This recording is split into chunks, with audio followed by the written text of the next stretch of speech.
वैदिक पर्सपेक्टिव के इस YouTube चैनल को सब्सक्राइब करें, वीडियो को लाइक व शेयर करें। ओम अनासत्यागच्छतं हूयते हविः मध्वः पिबतं मधुपेभिः आसभिः युवोः हि पूर्वं सविता उषसः रथमृताय चित्रं घृतमन्तं ईष्यति। आ जाओ तुम दोनों, जो असत्य नहीं है, आहूत करता है आत्मसमर्पण पूर्ण भक्ति। माधुर्य का पान करो, माधुर्य का पान करने वाले मुखों द्वारा। तुम दोनों का ही पहले का, सर्वोत्पादक का, उषा काल का, रथ के लिए अद्भुत घृतमय इच्छा शक्ति वाला। यह जो मंत्र लिया गया, यह ऋग्वेद के प्रथम मंडल के 34वें सूक्त का यह 10वां मंत्र है। फिर सत्य और धर्म का पालन करिए। सच्ची भक्ति के लिए जीवन में सत्य, सदाचार, करुणा का पालन अति आवश्यक है। एक दूसरे के साथ सच बोलिए और आप सारे कार्य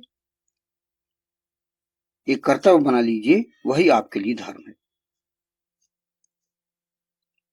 फिर अहंकार छोड़कर आप समर्पण करिए।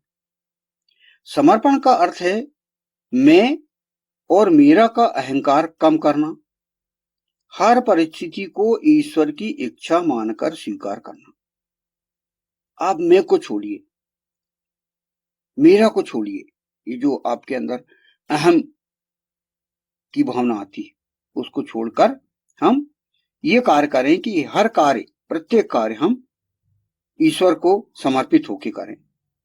वही आत्मसमर्पण पूर्ण भक्ति कहलाती है।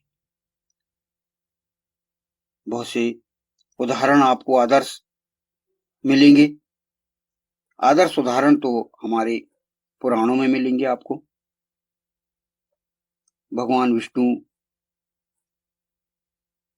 महालक्ष्मी, शिव, पार्वती, श्री राम और सीता, ये सब जो है आपको उदाहरण मिलेंगे। इनका जीवन समर्पण, प्रेम और धर्म का उदाहरण माना जाता है।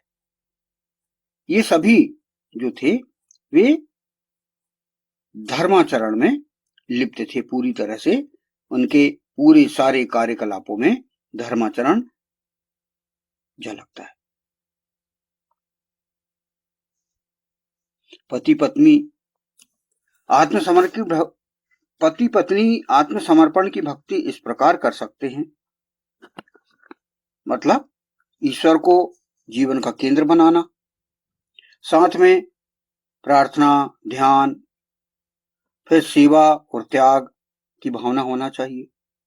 सत्य और अपने सभी कर्तव्यों का पालन करें और अहंकार छोड़कर समर्पण करें। ये जो है आपके कुछ सार में आपको ये बताया गया कि पति पत्नी किस प्रकार आत्मसमर्पण पूर्ण भक्ति करें, ये बताया गया इसमें। क्योंकि बहुत से नियम भी हैं वेदों में, शास्त्रों में बताए गए हैं, क्योंकि गृहस्थ जीवन, जैसे कि हमारे जीवन के लिए गृहस्थ जीवन बहुत महत्वपूर्ण माना गया है। पति पत्नी को ऐसा जीवन जीने के लिए कुछ ऐसे जो व्यवस्था दी गई है, वेद में यही व्यवस्था है। ऋग्वेद, यजुर्वेद, सामवेद, अथर्ववेद, इनमें मंत्रों की भरमार मिलेगी आपको।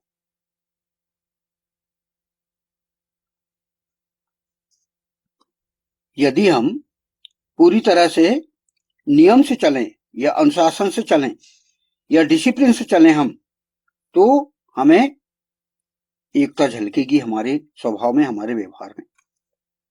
इसमें एकता और समान उद्देश्य झलकेगा। पति पत्नी को एक मन और एक लक्ष्य से जीवन जीना चाहिए। उनके मन एक हो और उनका लक्ष्य एक हो। कुछ मंत्रों में भी बताए गए हैं ऋग्वेद का, जैसे एक मंत्र है, समन जंतु विश्वे देवाः ये ऋग्वेद का मंत्र है। अर्थात पति पत्नी के मन और विचार एक हो जाएं, दोनों में प्रेम और मधुर वाणी हो। पति पत्नी को एक दूसरे से मधुर वाणी और प्रेम से व्यवहार करना चाहिए। यह घर में शांति और सुख का आधार है।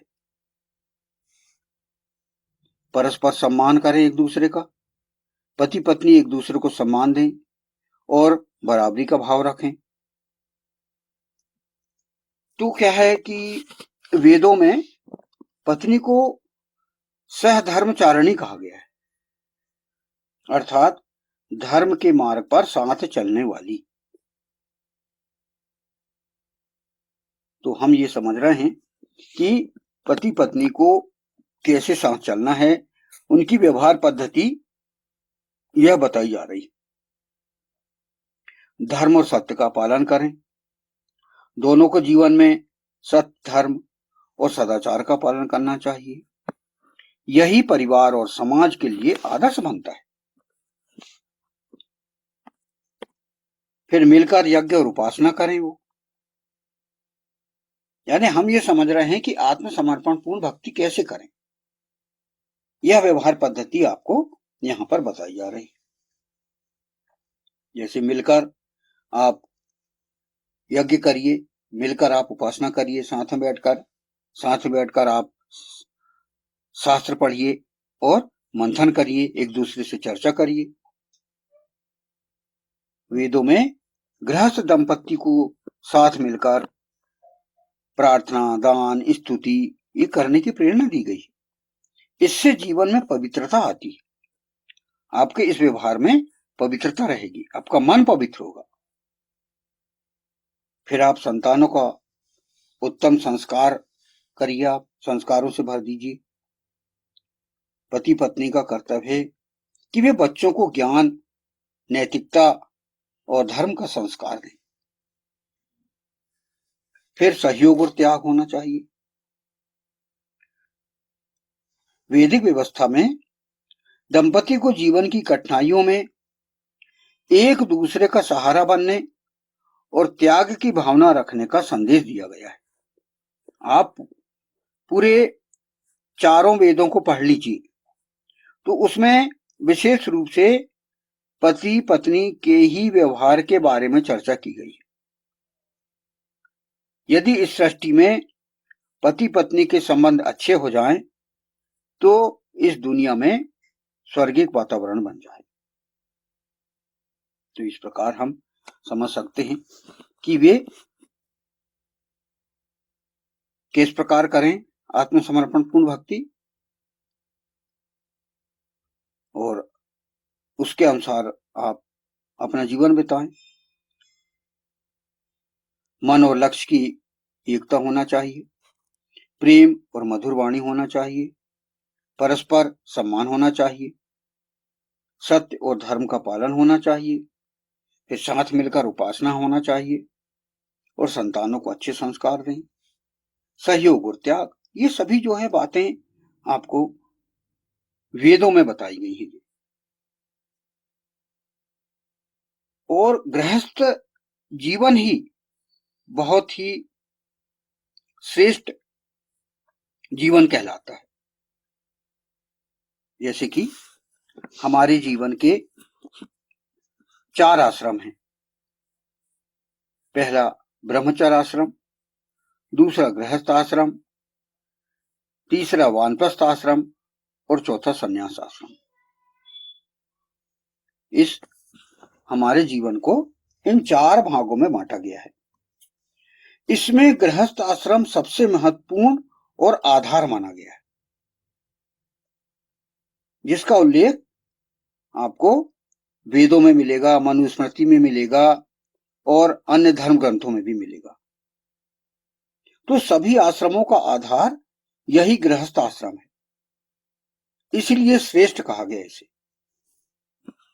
इन तीनों आश्रमों से श्रेष्ठ आश्रम कहा गया है गृहस्थ आश्रम, और बाकी तीनों आश्रम इसी पर ही निर्भर होते हैं। आप इतिहास देख लीजिए।